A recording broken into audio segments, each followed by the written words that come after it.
Welcome back. You're watching Ground Report and time now for a reporter's diary. Remember in 2014, Prime Minister Narendra Modi had urged the farmers to undertake timber plantation along the edges of their field to diversify their income and also to reduce their dependence on regular crop agriculture.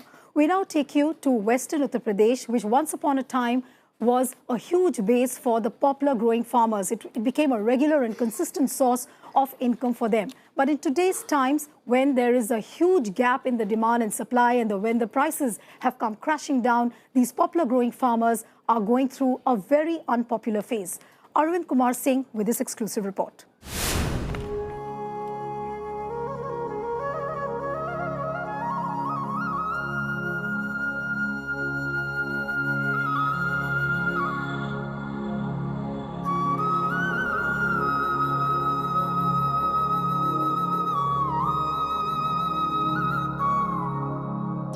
Vast stretches of the land covered with poplar and eucalyptus trees in western Uttar Pradesh's Saharanpur district.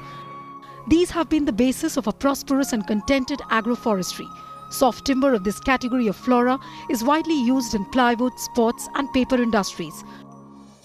But the farmers involved in this industry are now forced to quit growing the softwood because of the continuous crashing of the prices for the last 3 years. And demonetization became the last nail in the coffin for these farmers. Side में जो है eucalyptus popular लगा के वो 5 साल में अपनी इतनी इनकम कर लिया था जिससे वो अपना कोई भी काम कर सके था। अब जो है उसके लिए समस्या आ गई क्योंकि अब जो है दाम नहीं मिल पा रहे। उधर तो फसल भी थोड़ा सा डाउन होती है इससे पेड़ से और उसके बाद जो है इसके मंदे के कारण। 3 years ago, 1 quintal of softwood fetched 1,500 rupees, which now has come crashing down to 300 to 500 rupees. Cost of production remaining the same, it's a big jolt for the agroforestry farmers. Agroforestry became popular in UP's sugarcane belt since 1980s. In 1980, match company Wimco began promoting agroforestry for the first time. In 1988, a huge campaign was launched by ITC and Star Paper Mill. Many farmers have earned up to 15 lakh per annum from poplar and eucalyptus. However, with a slump in industrial production, the mood among these farmers is grim. पहले तो बहुत अच्छी थी ताकि इसका भाव अच्छा था, किसान बेचारा अपनी 2 ईंट भी लगा लेता, बहू बेटी की शादी भी कर लेता, 10 रुपये इकट्ठा जाता, भाव अच्छा था। लेकिन अब तो बिल्कुल पिट गया जी, लगभग हो गए जी 3-4 साल। Problem with poplar is that the farmers cannot delay its harvesting as it gets damaged if not felled on time. However, despite 50% fall in poplar prices, the prices of plywood remain the same and the owners of the plywood industry are making the most of the helplessness of these farmers. जब market में rate लकड़ी का गिर जाता है तो थोड़ा सा मोटिवेशनल इफेक्ट आता है, लोगों का इंटरेस्ट कम होता है, फिर वो ट्रेडिशनल क्रॉप पर ज़्यादा जाते हैं। लेकिन जो बाउंड्री वाली प्लांटेशन वो कभी नहीं रुकती है, क्योंकि बाउंड्री अगर वो नहीं करते हैं तो वो ज़मीन उनका अच्छा। दूसरे सबसे बड़ी देखिए सर इंक्रोचमेंट का भी है। Intrusion of foreign technologies has also played a role in bringing down the prices of the timber. For example, the introduction of Chinese peeling machines, which can peel thinner logs as compared to the traditional processes, has meant more quantity of raw wood can be extracted from each poplar tree. As a result, plywood industries are procuring less raw wood. This has further reduced the poplar prices.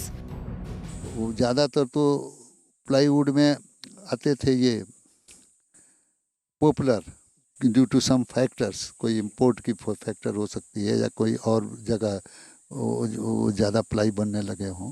Competition में जमुनानगर पिछड़ रहा है plywood में, कुछ फैक्ट्रियां बंद हो गई हैं। Poplar growers from the sugarcane belt have always banked on agroforestry because of the crisis in sugarcane growing. Many times agitations have been launched demanding a minimum support price for poplar, but governments have shown complete apathy towards them. With Arvind Kumar Singh signing off for Ground Report. Remember, these sugarcane growing farmers from the Western Uttar Pradesh belt are already facing a crisis, and when poplar prices have come down, they are completely disillusioned. Let's go across to Arvind Kumar Singh, who got this story for us. Arvind, how serious is the problem actually on the ground? Because what a 3-minute story cannot completely say what the actual situation is. What did you actually see when you spoke to the farmers there? देखिए नीलू जी, जब green revolution का ये इलाका है और ये जो economy का इनका जो एक तरह से बैकबोन था वो शुगर केन था। 2000 के बाद जो है शुगर केन में भी बहुत क्राइसिस आई, पेमेंट इरेगुलर है। और आपने अभी देखा होगा कि 21,000 करोड़ रुपए का पूरे देश भर में जब शुगर केन का पेमेंट रहा बकाया, उसमें सबसे ज़्यादा इसी इलाके में था। तो धीरे धीरे इन किसानों को लगा, ये शुरुआत तो 1980 में हुई, लेकिन ये पॉपुलर नहीं हुआ, ये पॉपुलर धीरे धीरे हुआ है। उनको लगा कि ये जो है हमारी इकोनॉमी को स्टेबल करने में मदद करेगा, और ये पॉपुलर जो है और यूकलिप्टस, ये दोनों, इनको एक मार्केट मिली हरियाणा में, जो कि टिम्बर और जो प्लाईवुड इंडस्ट्री है इनमें। स्टेट ने, उत्तर प्रदेश ने कुछ किया नहीं उसमें, क्योंकि अगर उन्होंने किया होता, अगर आज ये सपोर्ट, तो आज ये स्थिति नहीं आती। आज प्राइसेस डाउन है पिछले 3 सालों से, और जो 1500 रुपये क्विंटल थे वो गिर करके जो है वो 300 रुपये, 350 रुपये पर आ गए हैं। लेकिन जब प्राइसेस इतने कम हो गए हैं, जी, और ऑब्वियसली बहुत सारे एजिटेशंस भी इस चीज़ को लेके हुए हैं, टाइम टू टाइम उन्होंने सेंटर को अपनी बात भी कहने की कोशिश की है, और जो प्राइम मिनिस्टर नरेंद्र मोदी कह रहे थे कि बहुत सारा टिम्बर फार्मिंग को हम इनकरेज करेंगे, तो क्या सरकार ने ऐसे कोई कदम उठाए हैं जिसकी वजह से किसान मोटिवेट हो कि हाँ ठीक है अब हम टिम्बर फार्मिंग करते हैं?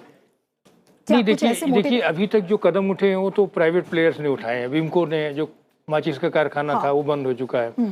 इसके बाद स्टार पेपर मिल, स्टेट ने जो मतलब सेंट्रल गवर्नमेंट में जो फॉरेस्ट रिसर्च इंस्टीट्यूट है FRI, उसने नई वेराइटीज़ में नए उसमें काम किया है। लेकिन इनका जो क्राइसिस है किसानों का, उससे निपटने के लिए स्टेट ने कोई काम नहीं किया, ना सेंट्रल गवर्नमेंट ने किया, क्योंकि आखिर एक कमोडिटी जो है उसका प्राइस, उसके दाम अगर 1500 रुपये से 300 पे आ जाएंगे, 250-350 पे आ जाएंगे, तो उसमें किसानों को बचाने के लिए जो स्टेट का इंटरवेंशन होना चाहिए था वो नहीं हुआ है। तो मुझे लगता है कि ये जो अभी ये समय है कि अगर इसमें इंटरवेंशन नहीं हुआ तो ये एग्रो फॉरेस्ट्री, जिसको जो है प्राइम मिनिस्टर चाहते हैं कि 2022 में अगर एग्रीकल्चर इनकम डबल करनी है तो आपको एग्रो फॉरेस्ट्री ले आना, तो वो फेल हो जाएगा।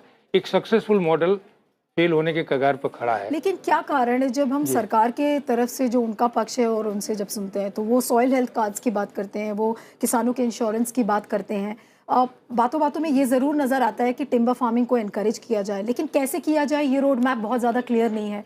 तो इसको कैसे करेगी सरकार? देखिए, क्या अभी पॉसिबल है कि इंटरवेंशन स्कीम्स इसमें लाई जाए? अभी भी सरकार ने एक नई योजना शुरू की है, उसका नाम है पेड़ पर मेड़। अच्छा, यानी जो स्मॉल और मार्जिनल फार्मर्स हैं वो ऐसा करें।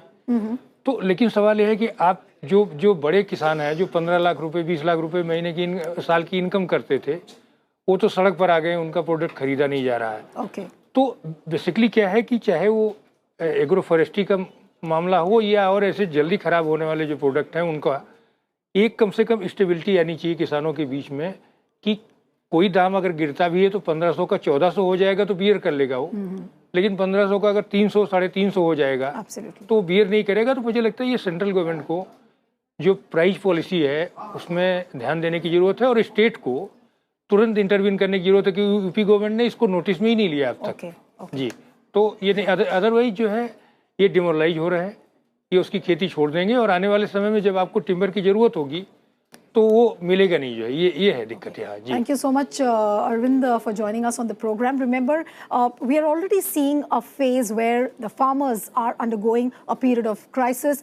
A lot of farmers from various corners of the country are coming together on a common platform to take on the government. All eyes would be on how the government treats the popular growing farmers as well.